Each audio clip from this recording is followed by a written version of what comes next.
好了，那我们的飞行体验正式开始喽。我们现在走出星宇头等贵宾室，我们要前往我们的登机门。D5左右的贵宾室啊，我们要一路走到 B9，完全是对角线。不仅要从2行走到1行，而且要从就是 A 租这一侧走到 BC 那一侧，真的超级远。没关系，就当散步。等下上飞机看能吃什么东西。对，目前这个还是有点混乱当中啊，就是这个还是要走真的非常远的路。我也觉得，好了，这可能是我不懂啊。不过就是现在就是蛮怪异的，因为星宇在这边贵宾室，然后叫他用 B 的门，就是很奇怪，就是一直要叫1行check in，然后2行用登机门，然后2行check in用1行的登机门。好吧，可能我不懂调度啦，但就是对旅客确实是蛮不方便的，因为走路真的要走蛮远的。那我们现在就慢慢散步过去喽。那我们今天是2026年1月12号，我们要搭的是星宇的旗舰航线，从台北前往洛杉矶。那去程的话是我们的 JX2的这一班。那航班会用12这个号码，都一定代表是非常重要的航线了。各航空公司都是如此的。BA 的12好像是飞华盛顿吧 ，JL12是飞那个旧金山。对啊，反正就是都是些重要的航班啊。好，那我们现在就慢慢走到1行下去喽。然后我们等今天的飞行体验，带大家搭星宇的 JX2，然后回程 JX1的台北洛杉矶头等舱。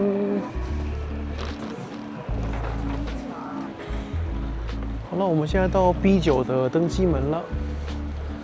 从贵宾室走过来的话，真的大概要走15分钟哦，蛮长的距离。稍等一下，先去做休息。好，谢谢。你好，好，不好意思，谢谢。谢谢。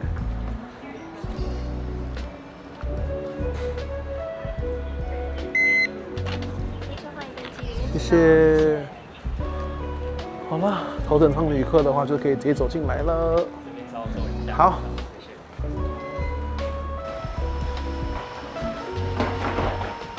好了，我们现在准备登机了。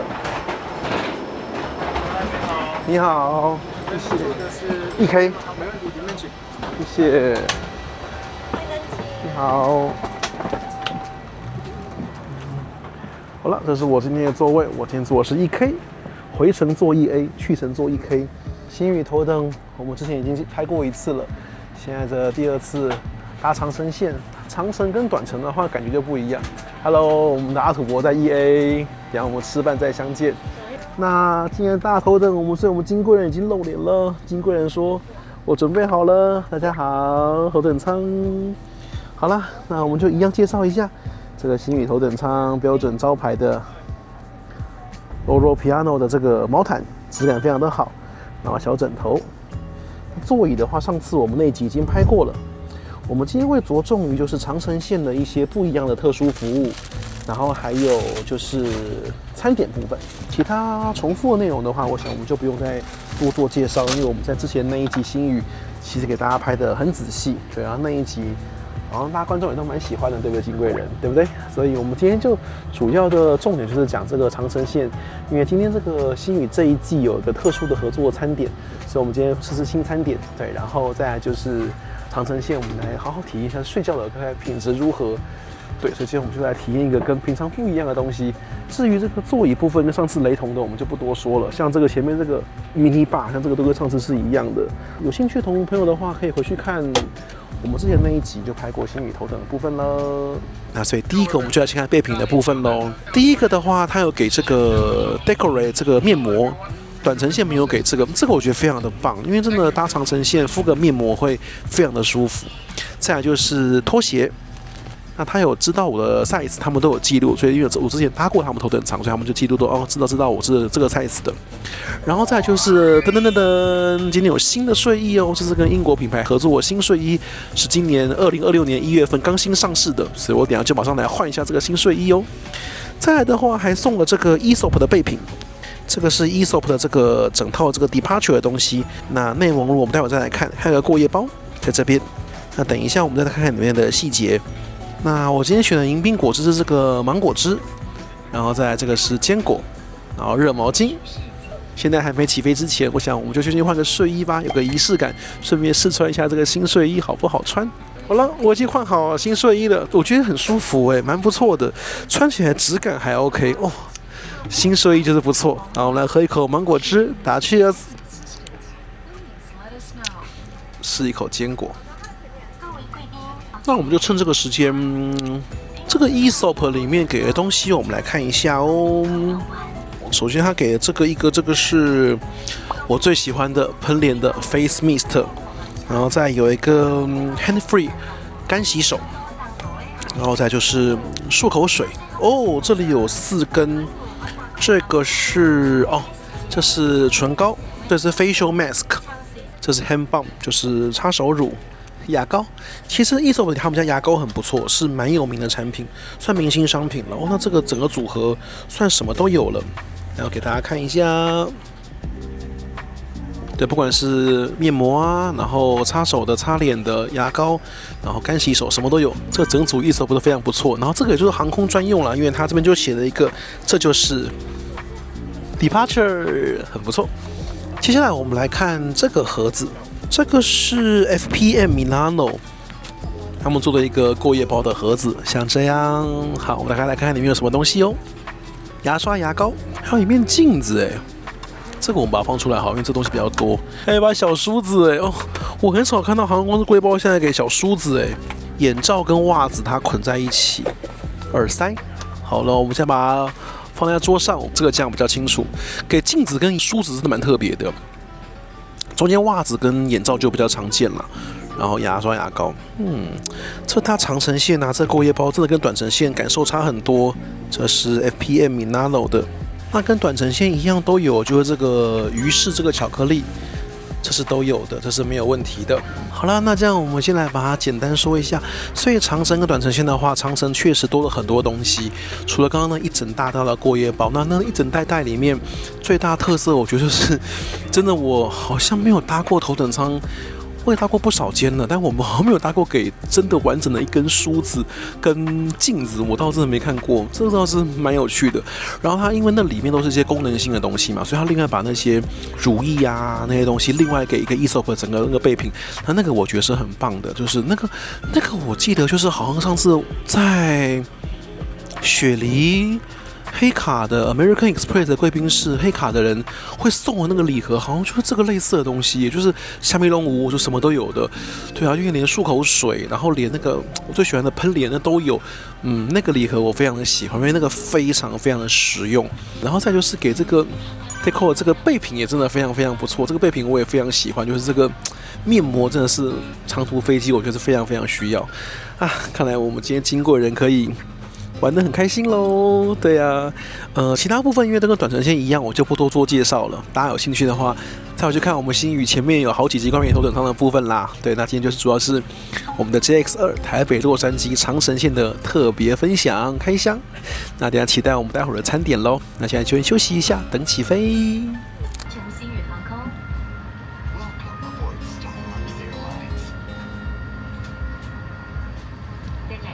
舒适愉快的旅程之前，请仔细观看以下安全引荐，因为您的安全对我们而言非常重要。Please pay attention to the following safety demonstration before starting your journey, because your safety is important to us.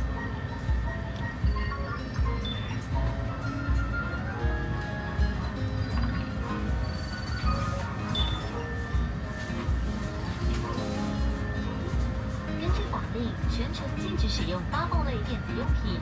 有关行动电话及其他电子用品使用规范，请参阅机上杂志。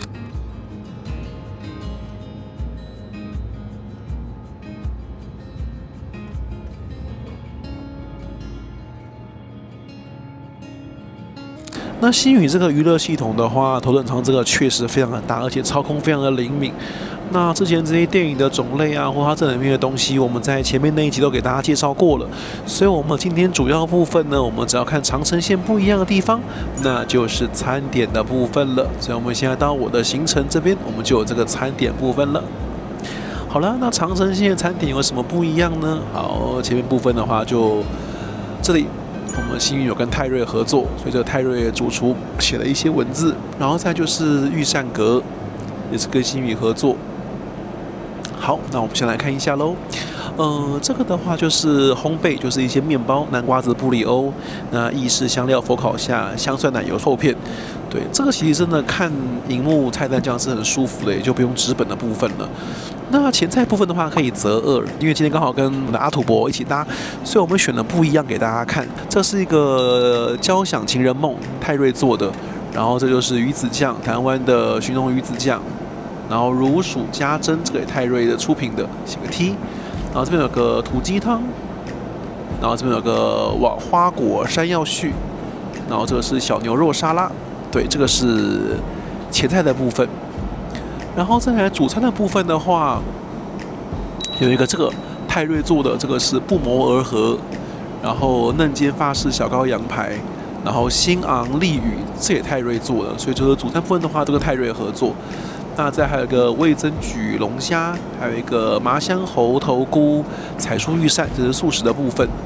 对，这边这是主餐的部分。然后再来的话，还有这个甜点凤凰鱼飞，这是泰瑞做的。那泰瑞的话，3星其实是目前台北最厉害的餐厅啦，就以3星部分来说。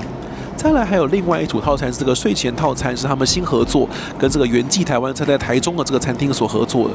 那这是新的东西，这是新的东西。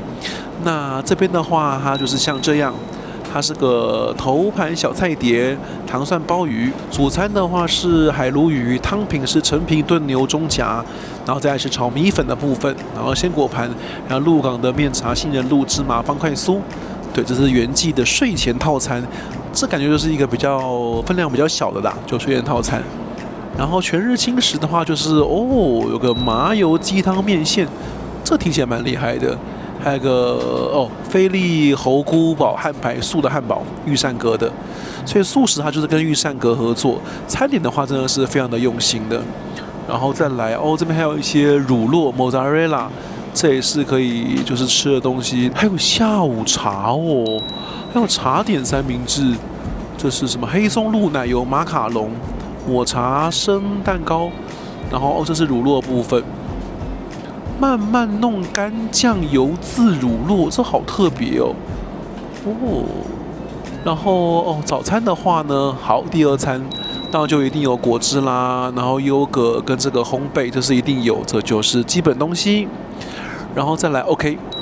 新鲜丝绸乳酪沙拉，然后嫩煎干贝鸡肉卷沙拉，网络的泰式明虾沙拉，味增烤松板猪沙拉，无花果香草浓汤，还有韩国的生鸡汤。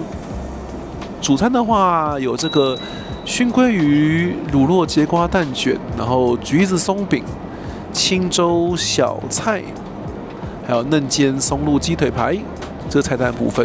酒单部分的话，跟我们上次搭的那个短程线就基本上差不多，就是基本上头等的话，这个短程线的跟长程线这个好像没有差多少，就我看到酒单好像都一样，就香槟是 Bollinger， 就是2015年的 Bollinger， 然后再来就是威士东的这个粉红气泡酒黑中灰，然后再来就是我最喜欢的木山白，这个真的很好喝。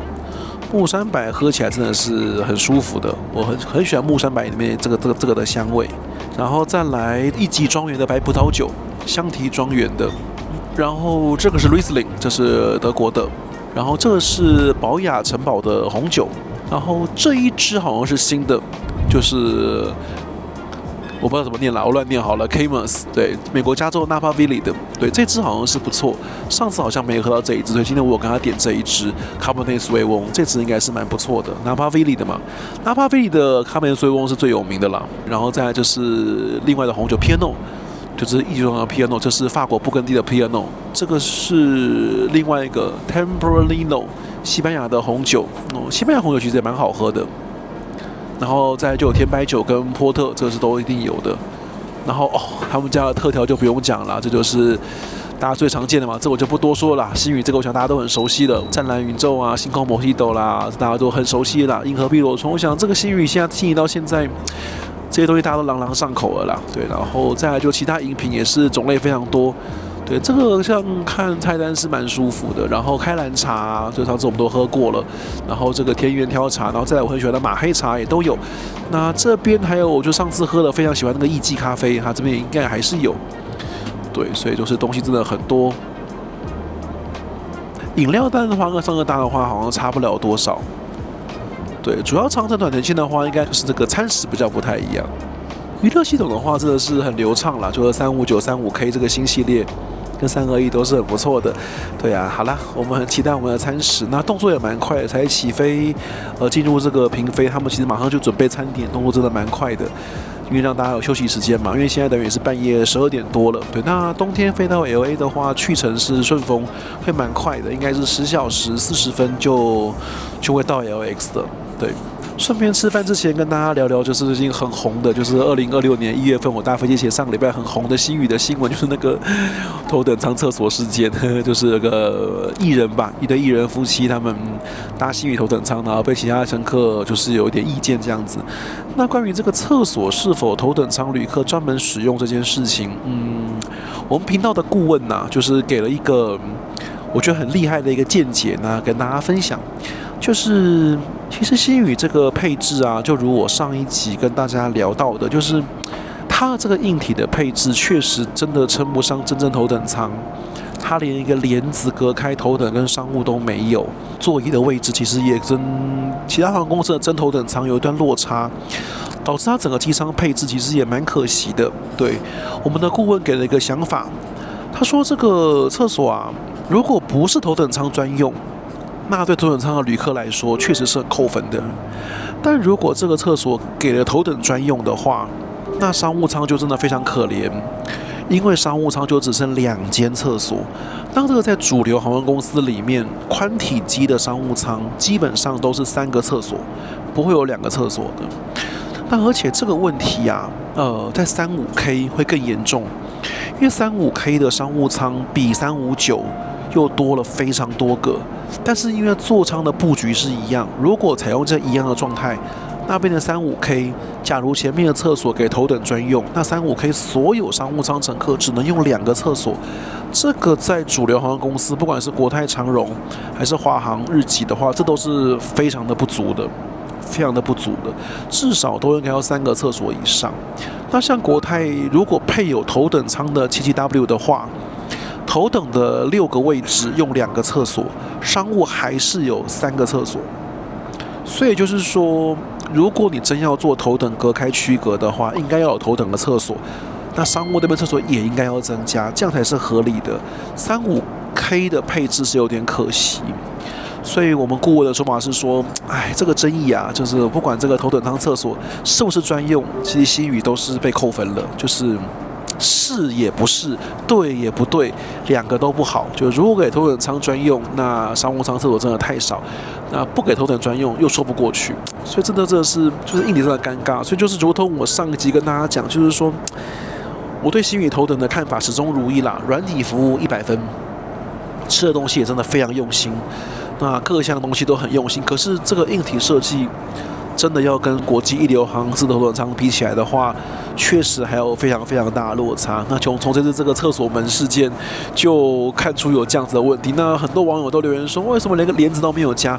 我的比喻是像欧级航空公司，他们在欧陆线载体客机，那个商务跟经济座位其实一样，但好歹有个帘子当遮羞布嘛。那星宇根本就是真的连那个帘子都没有。对，就是上次那集我就跟大家讲过，所以其实这个问题老早就存在。所以上次我们影片说完呢，果然在这厕所门事件就爆发这件事情了。对啊，好了，那我们现在要等餐点啦。对啊，那我们的阿土伯，我们准备要吃饭了，所以走到中间2个位置开胃小点上了。那我当然就会搭我们的波林格香槟啦。反正头等舱的香槟就那些嘛 ，Grand Siaco 啊，就是日航厉害一点 ，Salon 啊 ，Krug 啊，波林格或泰廷格也常见的啦。对，波林格也是不错。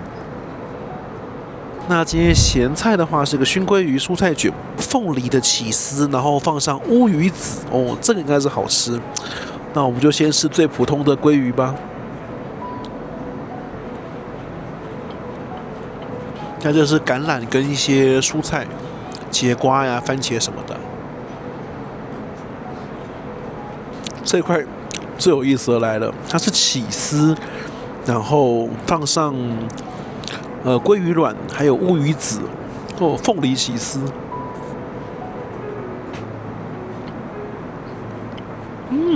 这个好好吃哦。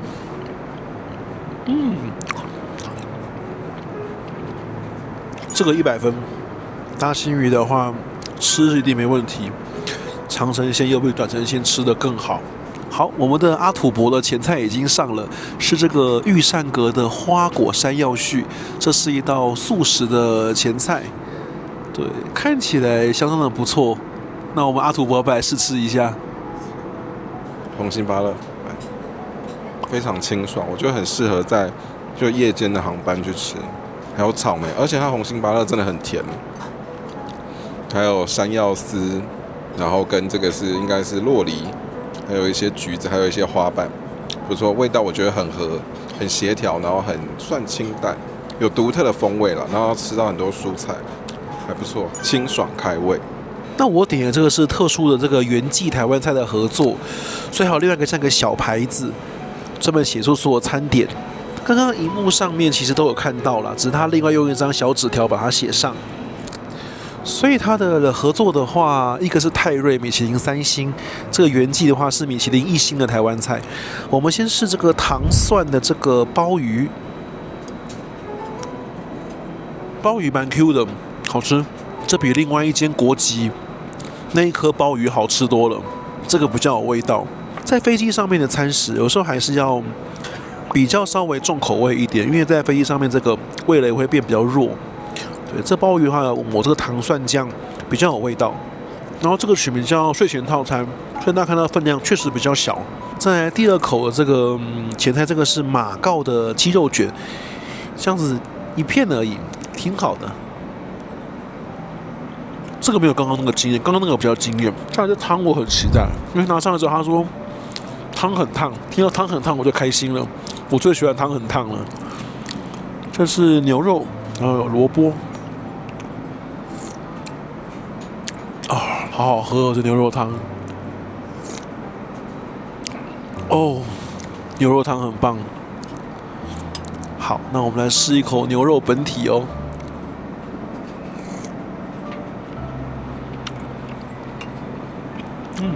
牛肉完全不柴耶，里面这块萝卜也好吃。我觉得这个牛肉汤非常令人惊艳。这比鼎泰丰的鸡汤还要厉害多了。这牛肉汤非常赞，目前的3瓶里面，牛肉汤我的评价给最高，非常非常的好喝。好了，我们阿土伯点的第2道这个交响情人梦，这是前菜泰瑞特制的，现在也上菜了。这个呢，它下面是紫米糕，然后上面搭配的手撕猪，看起来很美味，不过看起来分量真的应该吃下去会真的非常饱。我觉得它下面紫米口感很扎实。如果你真的很饿的话，真的可以点这一道。那上面的猪肉的话，它有搭配一点番茄啊、洋葱啊，还有一些坚果，吃起来就是综合的味道都还蛮不错的。然后有一个天然的来自番茄的酸味，我觉得综合来说算是不错。不过感觉吃起来晚上来说会有一点 heavy， 比较饱一点。泰瑞在台北，他还没有拿星之前，这个就不是我自吹自擂了啦。我那一年就是那时候就是台北的餐厅我都去吃一轮嘛，然后那年米其林要公布在前几个月吧，我都吃过一轮。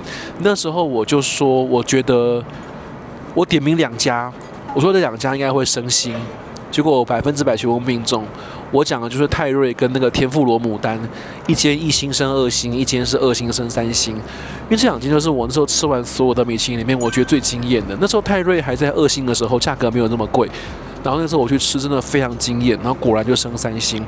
然后那间天妇罗牡丹是真的很厉害啊，它真的非常好吃，而且我后来去日本，真不好意思啊，就是在那个京都 Ritz Carlton 有一次跟朋友就跟沙龙巴斯啦，还有阿土伯一起，那时候我们3个人一起去，那个京都 Ritz Carlton， 然后去住，然后去玩。那时候那个沙龙巴斯就说那个 Ritz Carlton 的那个日料天妇罗，说很厉害，米其林，所以我们就订了。结果吃完之后我超失望，因为我跟他说贵的要命，而且没有台北的牡丹好吃，所以那个时候我就坚信台北的牡丹一定会升更高的星星，果然全部命中，所以基本上我觉得好吃的餐厅都应该会拿星，没有问题啦。好，我也把我汤喝完，准备要迎接我们的主餐了。对，那所以大家看到睡前套餐跟一般套餐，真的那个分量上面就真的差蛮多的。所以我觉得两种情况啦，因为像 Ontario 的航班的话是晚上7点多就起飞，所以晚上7点多的话，可能你想吃个比较富的晚餐的话，可能选今天阿土伯斯的一般套餐，那选2个前菜的话，我觉得是比较 OK 的。但如果像 LX 这班JX2是晚上11点40分才起飞，那睡前套餐可能就也蛮合适，因为就准备已经想睡觉了，对，所以等于新有 offer 你2种选择啦，因为晚上这时间还是蛮长的，所以不同时段可能可以有不同的选择。那这个东西同样发生在国泰，因为像上次国泰我觉得蛮明显，因为国泰的欧洲航班基本上都是半夜12点前后，甚至1点多起飞，所以欧洲航班的那个第一餐分量真的就很小。可是像上次我搭那个7点多那个去波士顿那一班的话，东西就比较多，所以我觉得不同时段能吃一下东西真的还是不一样，所以这样也是个蛮好的一个搭配啦，让旅客自由选择。好啦，这是关于前菜部分。主餐上来了，主餐这个是烟熏的茶香的海鲈鱼，跟他们家这个米粉。那我就先试一口鲈鱼吧。旁边的这个，哦，好像这酱料有点酸酸的，蛮开胃的。试试看这个鲈鱼。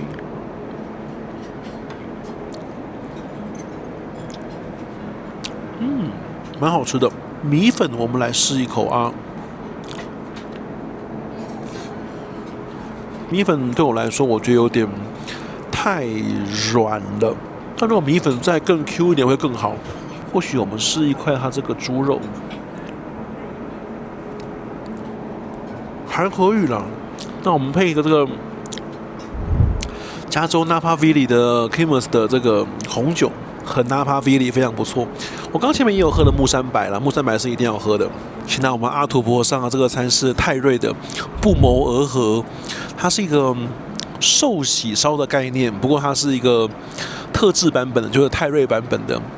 对，然后好像是和牛嘛，刚刚淋上了一些酱汁。这还没有享用到，就已经先视觉享宴了。然后这里全部都是蔬果，然后搭配和牛，还有它的那个炖的高汤。然后还有这个蛋黄酱，看起来真的是非常丰盛。不过，哇，这量真的是非常非常的大，应该吃的会非常满足。那就来品尝看看。所以今天蛮多蔬菜的东西耶。肉的部分是和牛，炖的和牛。阿土伯说好吃。哦，他说跟我刚刚那个原记那个台湾的那个牛肉汤有得拼。所以我们今天刚好是2个人的话，就可以帮大家把这个头等舱的餐饮做一个大开箱。那大家可以选自己想吃的东西哦。主餐吃完之后，来这个亲嘴巴的雪泥，很有法式料理的感觉。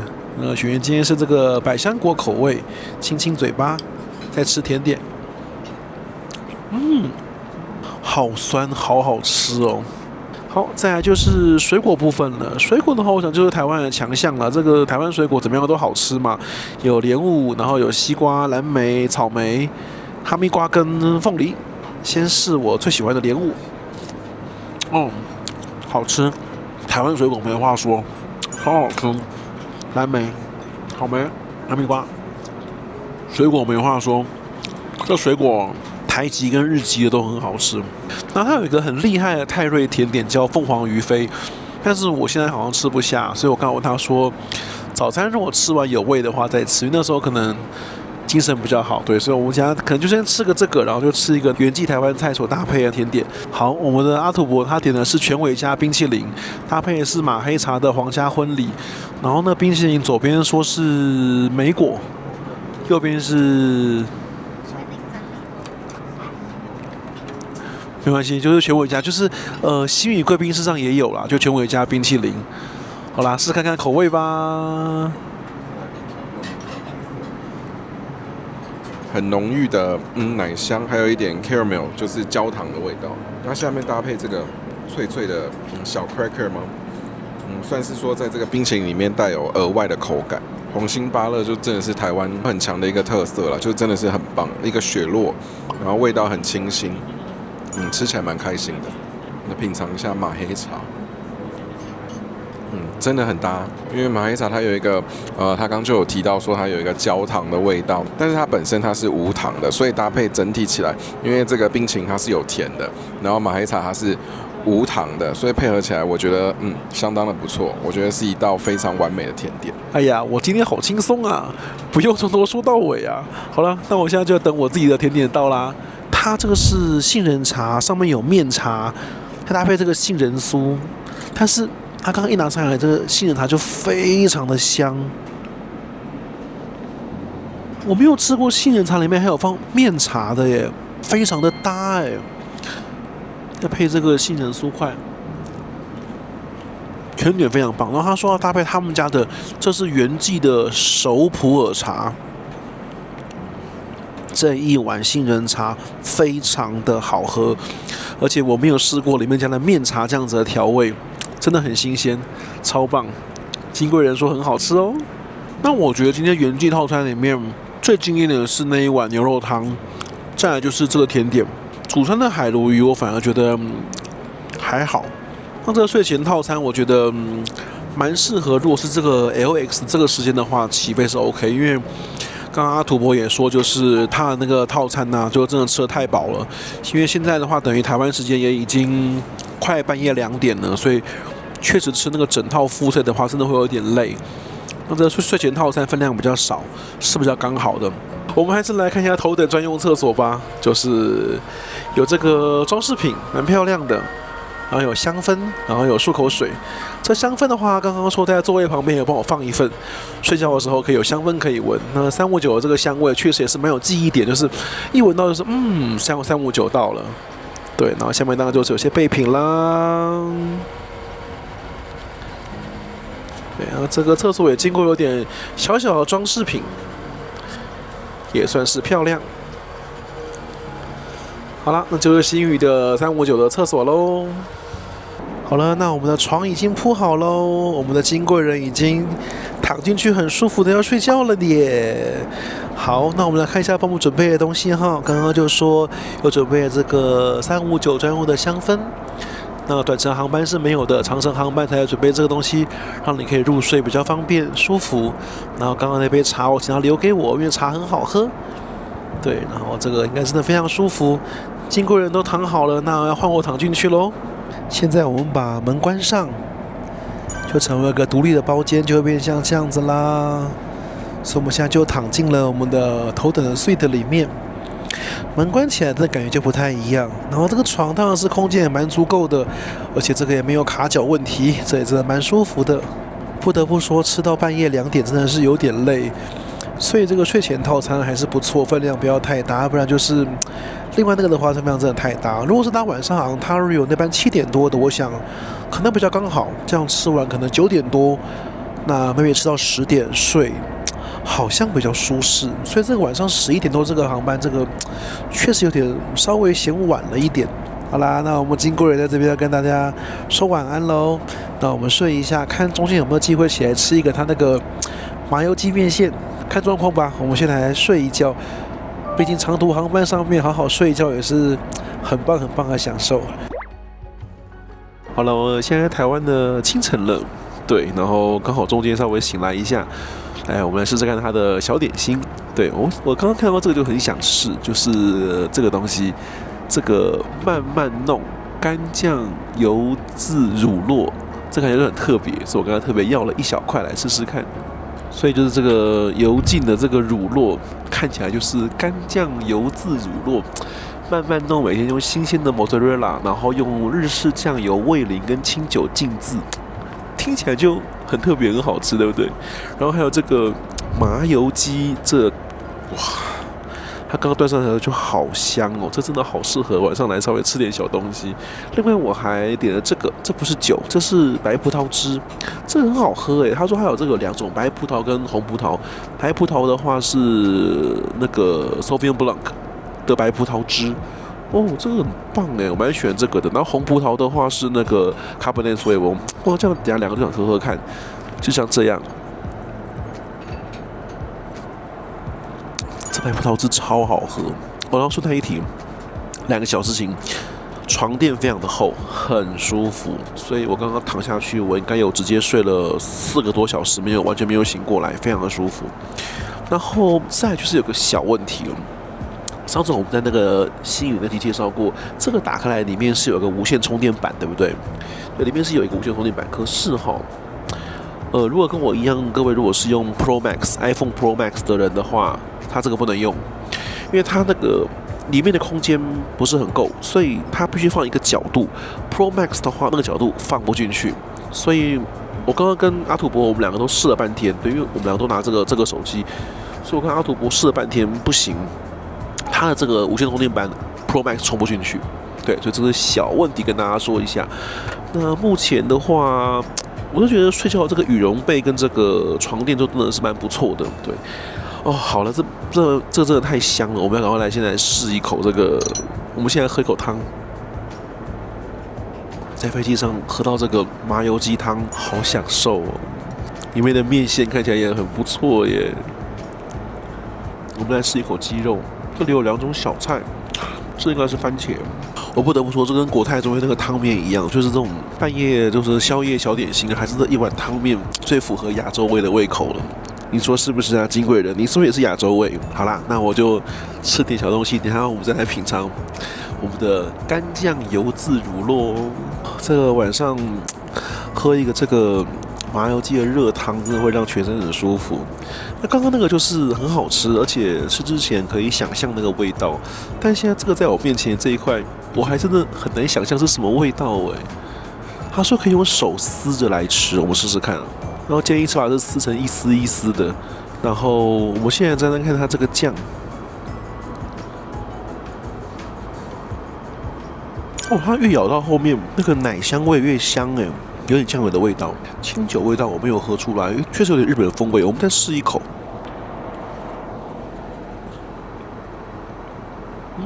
那其他那个乳酪盘东西应该都吃过，这个真的没吃过。我记得上次我搭东京线跟新加坡线好像没有吃到这个哎，然后这个是无花果干。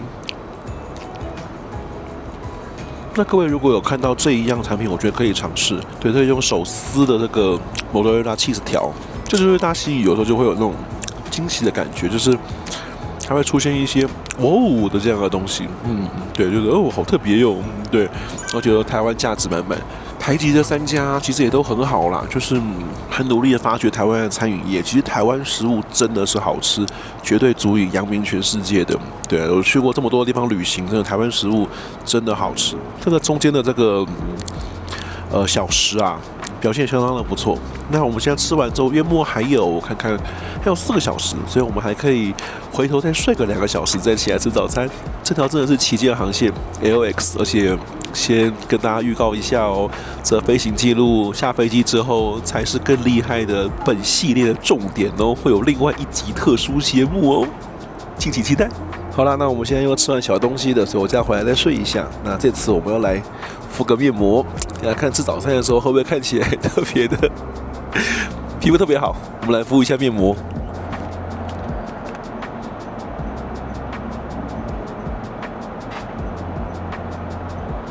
好了，那我们就来敷10分钟的面膜，躺下来睡觉。等下看看起来吃早餐的时候，观众们看一下面膜效果怎么样，就来比较一下喽。好，那再跟大家说第2次晚安喽。现在是小睡时间。早安，怎么样？敷完面膜之后有比较好吗？好了，我们早餐这是马修严选的优格，然后上面有蓝莓、草莓跟坚果，然后可以搭配这个荔枝蜂蜜，然后这果汁看起来蛮好喝的，冷压果汁苹果跟凤梨很好喝，优格我想应该都一样啦，配一点蜂蜜，荔枝蜂蜜不错。好啦，就期待我们的早餐要开始喽。好了，我们早餐已经上来了，那我们用照片来呈现一下。这是我的主餐泰式的第一个前菜明虾沙拉，味道就很开胃，很泰国风味。面包有3款，其实前面这个是北海道丹麦核桃，然后这个是可颂，这个是什么陈皮什么的面包，然后有奶油、橄榄油跟醋的声音都有的啦。好啦，那我们就先来试一口虾子吧。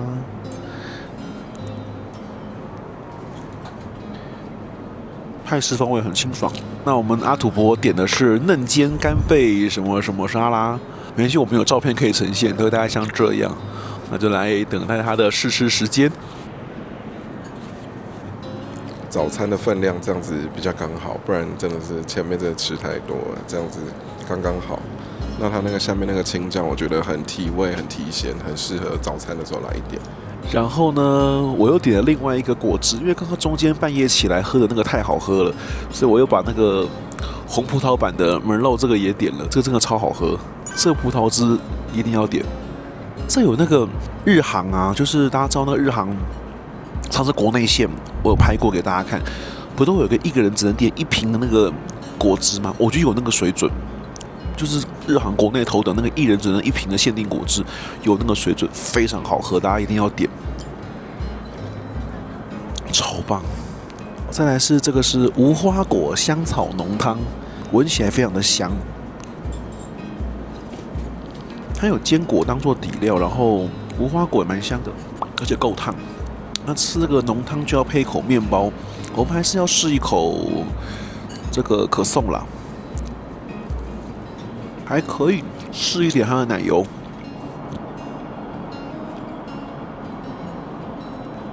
这个新宇的奶油这个头等舱的用的都没问题啊，这都很好。然后顺便还来点了一杯这个艺妓咖啡，前面集数也介绍过，他们家的艺妓咖啡很好喝，很香。然后我们再试一点橄榄油，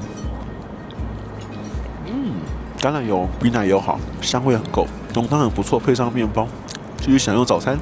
然后我们阿土伯喝的这个是那个韩国参鸡汤，它的参鸡汤看起来非常的大碗，我的那个浓汤是比较小份的，还好，太多真的吃不了。还有竹笙、生须、红枣，然后跟炖鸡肉，还有枸杞，天然味道啦，没有像那个化学味道。那吃到最后啊，都要希望上来的东西不要太搭粉，因为吃不了。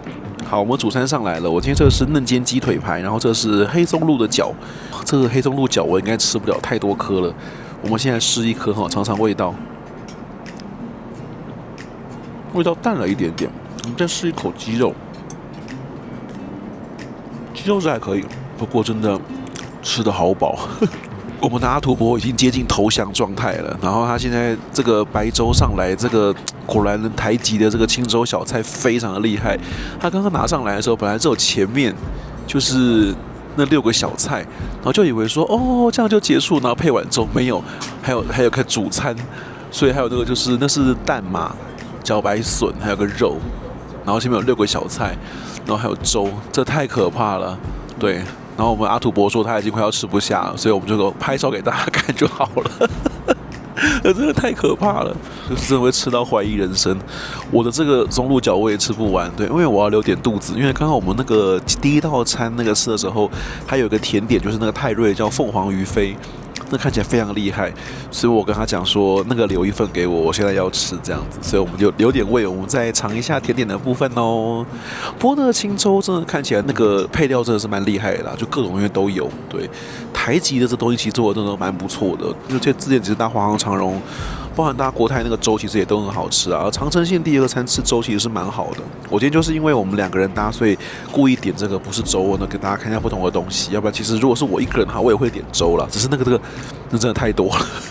我们现在最后就是水果上来了，我们照片一下。然后这个就是本来在那个第一餐应该要有的这个甜点，这叫凤凰鱼飞。那这泰瑞的，它这个蛋糕体是用格马兰威士忌浸过，它是采用凤凰酥的一个发响，所以它有咸蛋黄，然后下面是有糖渍的。我们来试一口好了，这个应该是很香。这个格马兰威士忌浸过的这个蛋糕体，然后配上一点这个咸蛋黄。威士忌味道蛮浓的耶，这道如果不喝酒的应该会觉得酒味太浓，但是很好吃。水果的话就跟第3是一样的了。好了，我们要结束我们这个超级饱的一餐了。其实也对了，因为飞过来的话，因为现在冬天因为气流的关系，所以其实时间很短，10小时多就到了。回程可能将近13个小时的话，我觉得就可能中间休息时间比较长，就可以比较吃得下。去程的话，这真的太饱了，就真的没办法吃，这真的太饱了。不过食物还是很好吃啦。好啦，那我们的餐点就结束了，等一下就要去换回本来的衣服了。剩1小时7分钟，我们等一下吃一吃，然后换个衣服什么的，应该差不多就快要降落喽。我们准备要降落洛杉矶喽，美美的夜景。那稍微总结一下，星宇的长程线跟短程线头等舱，我觉得还是差异还是蛮大的。除了餐食不一样之外，像座位上面会放香氛啊，然后床垫组啊，然后服务等等，还有一些饮品都有更新，所以跟上次的影片还是有所不一样。大家可以比较一下长程、短程不一样。这次长程线我是蛮满意的。其实不管这个头等舱的产品如何，或是最近就是其实争议也是蛮大的嘛，就是为了那个厕所事件。但我还是觉得航空公司愿意经营头等舱，还是要给予很大的肯定啦。因为头等舱真的是个不容易经营的产品，而且很辛苦。好啦，那我们的总结就留到回程最后我们再说啦。我们现在先好好降落洛杉矶，要前往下一个拍摄主题喽。要降落喽，洛杉矶，我们来喽！感谢星宇给我们一个平安舒服的旅程，359真的很舒服。回程再见喽，待会儿见。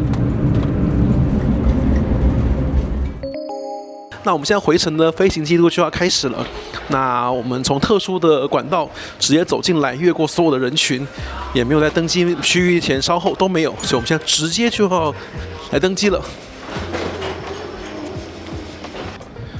好了，那我们就又回到我们的星宇上了。回程的座位是 1A。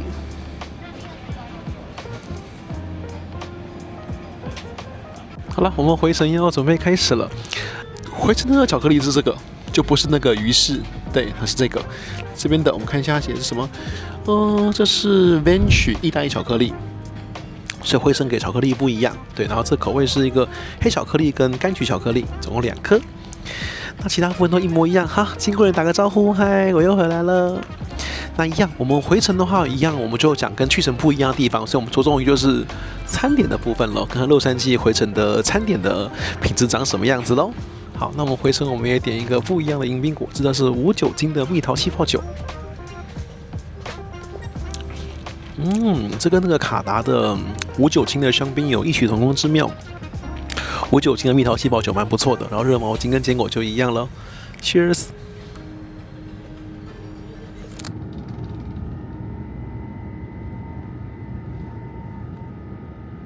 那我们就照例先来看一下餐点部分好了。酒单的话，因为跟来程是一模一样，我们就不多做介绍了。好，那我们看看洛杉矶的回程的餐哦。首先前面的话，面包有罗勒起司面包、咖喱地瓜面包，还有钻石软慢包。然后再来这里有这个烤摩洛哥、纽约客起司片，然后这个是熏鲑鱼的茴香苹果沙拉。然后网络限定有这个奶油炖煮龙虾尾，还有寻龙鱼子酱。然后再来是奶油芦笋浓汤跟杨生枸杞鸡汤。主餐的话就是这个香烤的顶级菲力牛排。松露炖鸭腿，然后香烤肯琼龙虾尾，这是网络限定的。还有一个是炙烤的 USDA 的顶级乐野牛排16盎司，这是非常招牌的产品。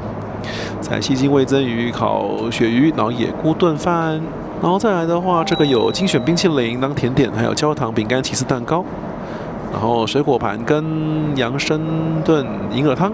那轻食部分回程呢，我们的去程是那个麻油鸡面嘛，回程是红烧牛肉面，然后鸡胸汉堡，然后草莓蛋糕、芒果椰子、mozzarella。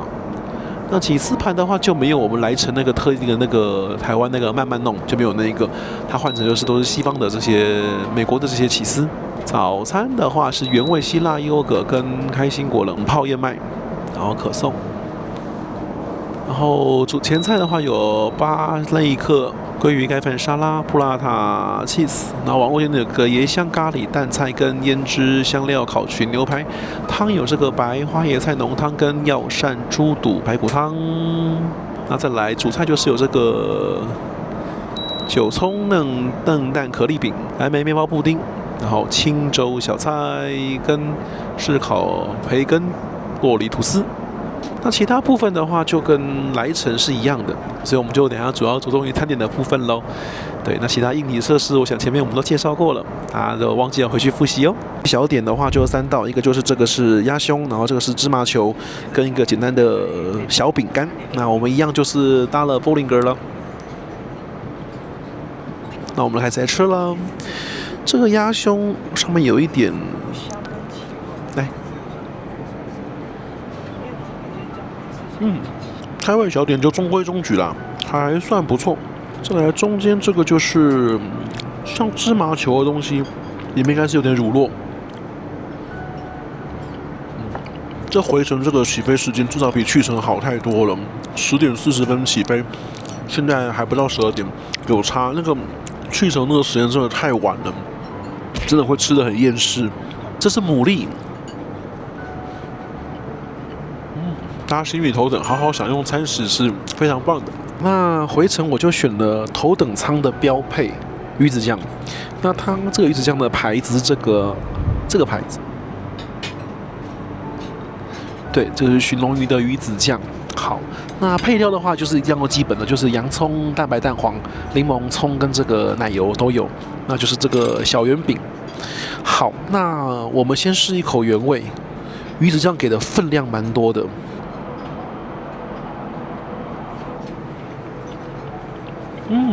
我觉得鱼子酱本人比刚刚在 PS 吃的那个品质要好，味道比较鲜，而且它给的分量很足，它这个给的蛮深的，就是蛮厚的，这蛮不错的，这鱼子酱蛮好吃的，很不错。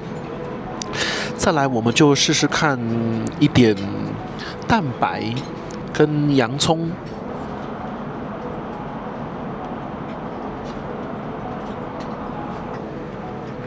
配上蛋白的话，让口感是不错的。再来，我还是比较喜欢加奶油跟青松了。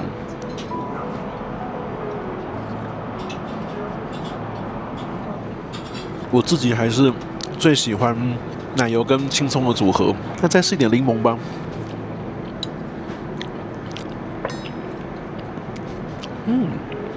配的柠檬也很好。鱼子酱给的多跟少还是有差，它的分量算是蛮多的。吃鱼子酱就很有搭头等舱的仪式感，好好来享用。好，那我们的前菜这个是奶油炖煮龙虾，对，然后有点雪莉酒。好，那我们就来试试看这个龙虾尾喽。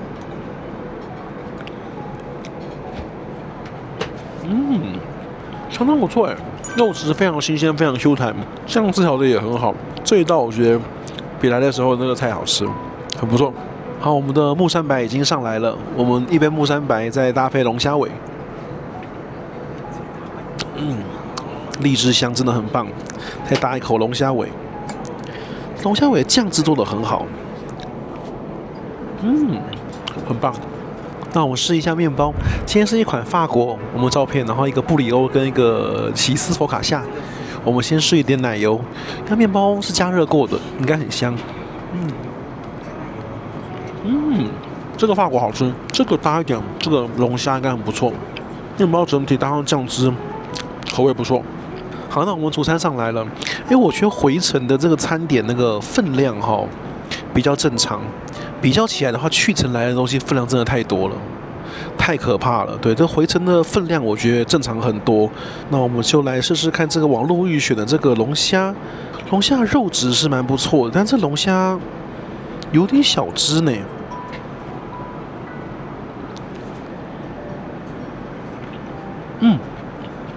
肉质是很好，非常的紧致 Q 弹，味道也很好，分量不用太大也可以了，好吃比较重要。好了，那我吃龙虾，我们的阿土伯他就点这个网络限定招牌这个牛排，加热的蛮不错的。我们看一下这个切面，是粉红色的，非常漂亮。好，那我们来尝一口看看哈。这美国乐园牛排还是很好吃，蛮嫩的，然后也蛮香的，然后加热的也刚好，因为我们刚刚有特别跟他讲说，不要过熟，有点可惜，很好吃，还不错。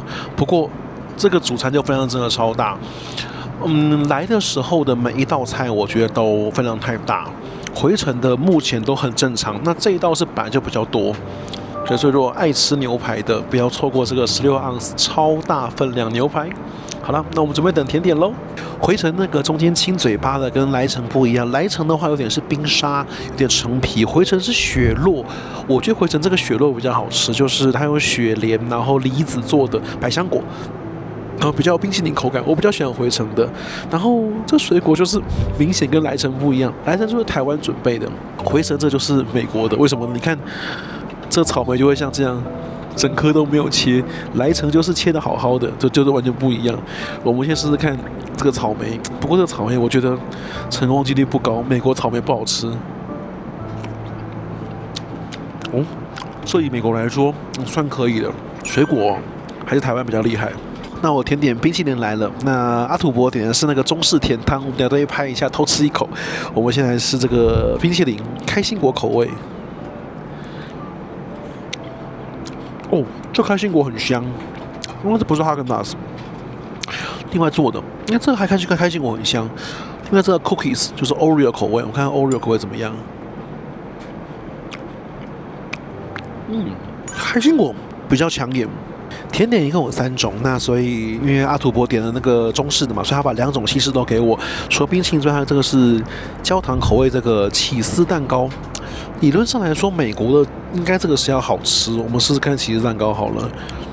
他叫我都尝一口啦，因为这就是一定吃不完嘛。哦，这个起司是蛮厚的，下面有点海绵蛋糕体，中规中矩。我觉得最抢眼的西式里面是这个开心果冰淇淋。好了，阿土伯的那个甜汤来了，我们现在把麦克风交给阿土伯，看他告诉我们这个甜汤口味怎么样。那我点的是养生银耳甜汤。那因为贝贝这边就点西式的甜点，那我这边就吃吃看中式的。那它里面的成分的话，最主要就是白木耳、西洋参，然后呢红枣、枸杞，还有莲子，应该说算很传统的口味，试试看。我觉得蛮好吃的，冰糖的味道很清甜，然后它有一点人参片的味道，所以尾韵有一点苦苦的，但是这就是可能就是跟中药有关系。然后银耳也没有炖得很烂，有一种爽脆的感觉，不错吃，值得吃看看。因为我觉得是很清甜的味道，应该台湾人的口味来说会蛮喜欢的。那这样我们的第一餐这样就吃完了，等下可以来好好睡觉，回程时间就比较长，可以真的好好的有个充足的休息。听空服员说那个中间那个红烧牛肉面听说非常厉害，有机会我们再来试试看。那我们的茶来了，这熔岩迷雾是开兰茶，它是烟熏果木重烘焙乌龙。好，我们来喝。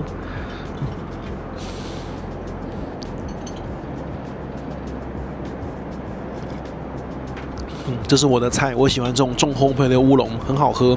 星宇的饮品都很棒啦，然后我还是喝了那个来的时候一样，那个红葡萄跟白葡萄真的是好喝，就是跟我那个上次讲星宇的其实那一集概念差不多啦，就是说他没有一再去追求那些国际的品牌，比如说他香槟没有 Krug 没有 Salon， 可是他就会选一些台湾的木山白，然后各种这些饮品去做搭配，非常发挥台湾价值。还有来的时候那个慢慢弄，所以我觉得台湾价值满满啦，对，所以我们台湾人应该要支持一下。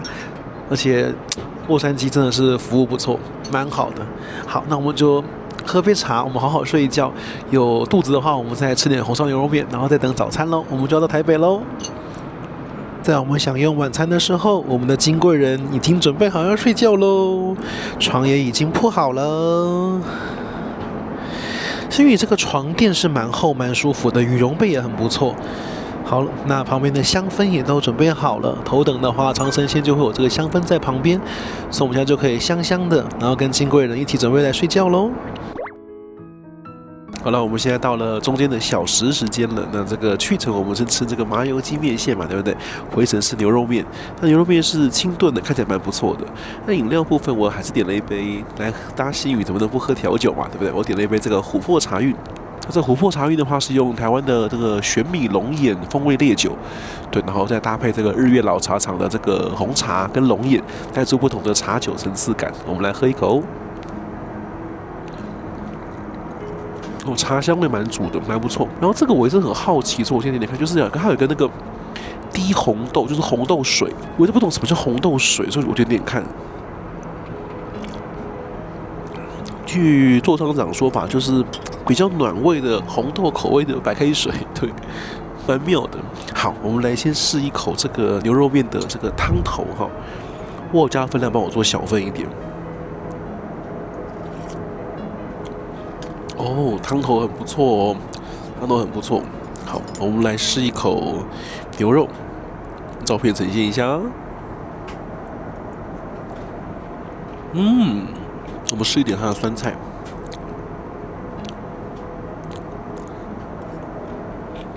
跟国泰中间那个牛肉面一样，很好吃。这个青菜完全就 OK 了。其实那个主餐哈，还有今天那个料理里面的所有蔬菜全部都 overcook。就今天主餐吃的那个里面，龙虾旁边那个蔬菜全部都 overcook， 全部都太烂了，一点口感都没有。这个青菜是今天最正常的青菜，非常好吃，非常脆，有口感。对，好，那他说还有这个辣椒酱，叫我试一口这个辣椒酱，所以我们再来试一口这个辣椒酱哈。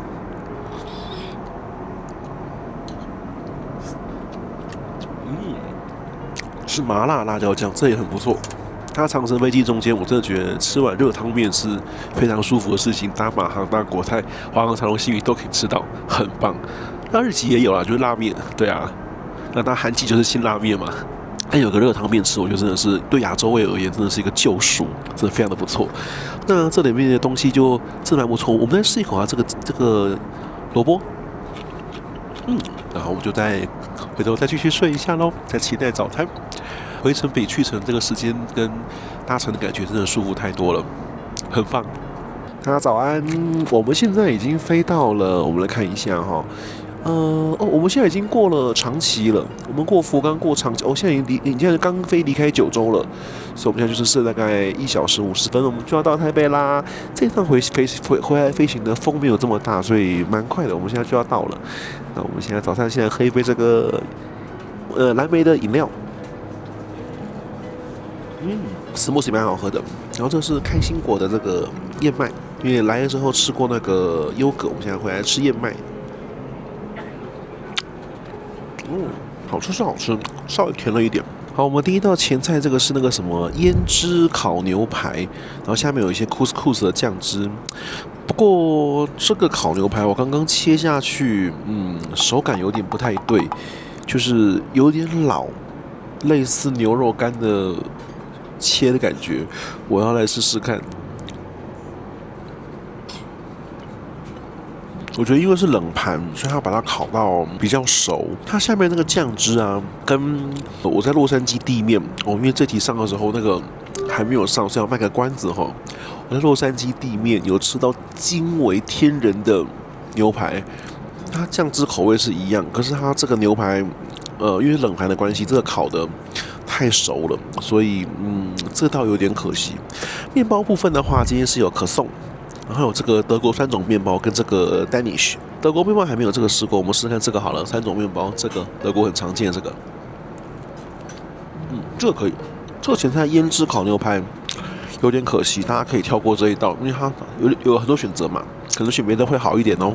好，那我们这个是第2个前菜，是烤花椰菜浓汤。我想这个应该就是正常表现了，看起来摆盘也不错。这中规中矩。浓汤的话，搭一点面包。顺带一提，我今天因为是1月14号飞回来，所以我现在飞回来的路上，新宇的凤凰城首航正在跟我的反方向，就张董正在飞过去。现在回来就刚好看到新闻也出来，就是之后35K。是要飞凤凰城，那就跟我刚刚在飞机上面跟座舱长他给我情报是对的，就是欧洲到时候会用359飞，欧洲就是跟这个一模一样的飞机。我本来想说，如果35K 首航是飞欧洲的话，那我有点兴趣。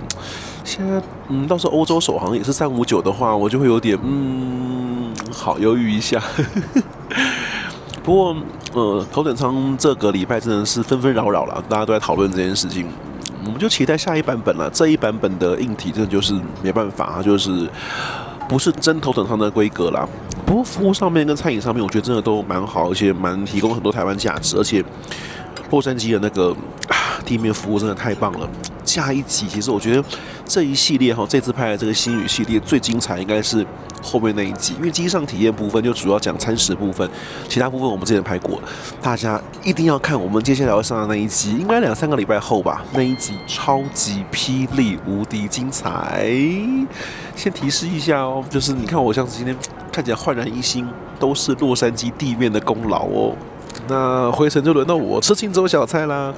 我们先看主餐部分，这是菠菜蛋卷，这是金沙虾球，这是炒芥菜，对，看起来蛮开胃的。然后这是粥，小菜部分有这个是莲藕，然后豆腐乳、肉松、面筋、酱瓜跟咸蛋。好，那我们先试这个蛋卷好了，菠菜蛋卷，蛋卷很嫩，配一口粥。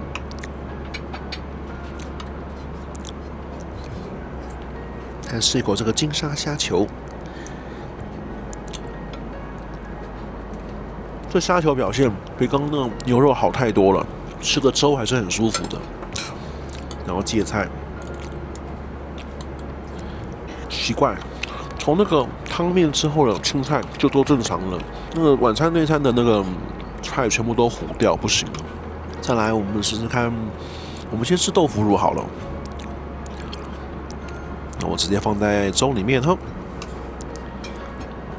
这个清粥还是配豆腐乳味道最好。豆腐乳好吃。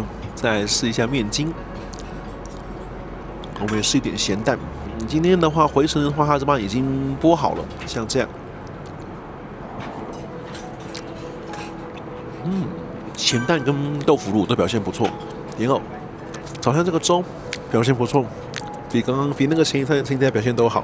那我们阿土伯早餐是蓝莓面包布丁，是一个西式的选择。好了，那就先等他吃第一口，再给我们回馈。因为你来的时候你吃过西式嘛，可以比较一下。面包布丁搭配蓝莓酱，然后还有草莓跟鲜奶油，没有很甜，因为我觉得本身蓝莓就有一点酸味，有一点糖浆啊这样的感觉是很不错了，就是很西式的早点。可能外国人比较喜欢啦，我觉得我们如果是亚洲人，可能第二餐的还是粥是比较好的选择。最后就是水果了，对，就是水果了。好，也真的吃得很饱了。刚刚那个粥，我觉得豆腐乳表现不错，但就跟商务舱好像差别没有那么大，总觉得像国泰会帮你先煎蛋嘛，然后日韩我那个就是用电饭锅现煮的饭，对，所以 maybe 早餐可以多一点新的变化，会更有头等舱的价值。不过整体来讲还是可以的。对啊，好，那我们就简单把水果吃完，就要结束机上餐饮了。对，那等一下再跟他要一杯普洱茶来喝喝。对，然后我们等一下就现在剩1小时4分钟了，我们已经要到冲绳了，所以等一下就等降落。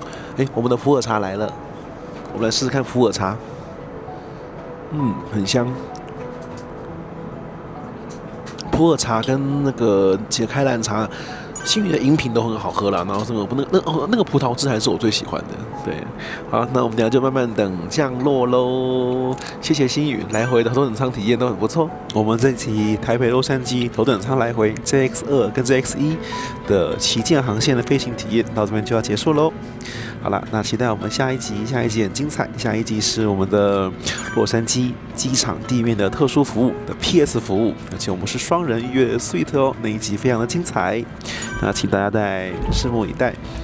那今天外面降落啊，这个时间好像太早了，因为现在他说我们今天飞回来，这个冬季的气流今天比较弱一点，所以今天提早大概快50分钟，所以现在其实还不到5点，才4点40几，所以外面难得录不到什么夜景，因为有时候好黑呀，对，所以我们就听着星宇这个轻松的音乐，我们经过人在这边，那跟大家说拜拜喽。好了，我们要降落喽，下期见，拜拜。剪发师原来是有个2.37万粉丝追踪的那个 YouTube channel， 剪完头发心情超好的。